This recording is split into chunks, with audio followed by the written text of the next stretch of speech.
1860 was a big year. They had a lot was to be decided. You've heard of united we stand, divided we fall. Well, that was something Abraham Lincoln thought since the country was divided on the slavery issue, half slave, half free, that there was no way they could um, keep going on in that way. So they had the presidential election. And what happened was of course, Abraham Lincoln was popular in the North, and there were more people in the North. Remember, the North was all populated. There were lots of factories and towns, and the South was more spread out. A lot of the population in the South were slaves, and people owned a lot of land, so the population was not near as big. So Lincoln ended up getting more of the votes, and what happened was, think of it like in school. Suppose we decided we were going to elect a school president, a kid that was going to be in charge of making some decisions for the school. We're going to elect a school president, and we're going to have four candidates. One candidate is a fifth grader, and the other three candidates are all sixth graders.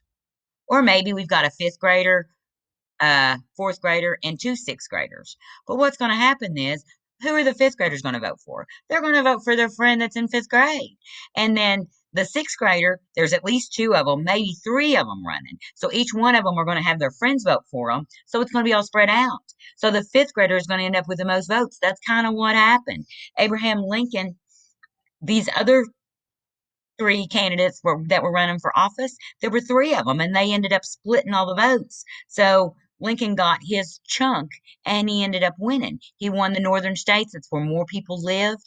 So he won the election. And when that happened, a lot of the southern states decided, okay, that's it. We're going to secede. Secede means to separate. So it started with South Carolina. They seceded. They weren't going to be a part of the Union anymore. And then other states started to follow. And they created their own government, the Confederate States of America, which I talked about in the other video. And they really believed strongly in states' rights. So they weren't like a real united group. They felt like every state should have their own say. So they weren't, you know how it works if a team is usually more productive than just individuals. So that was part of their problem. You've got a whole section here about Abraham Lincoln, a very interesting guy. Read about him. Did you know that his mother was illiterate, meaning she couldn't read? But he became very successful and one of the most popular presidents we've ever had. So be sure to read about Abraham Lincoln and the things that happened that started the ball rolling to start the Civil War.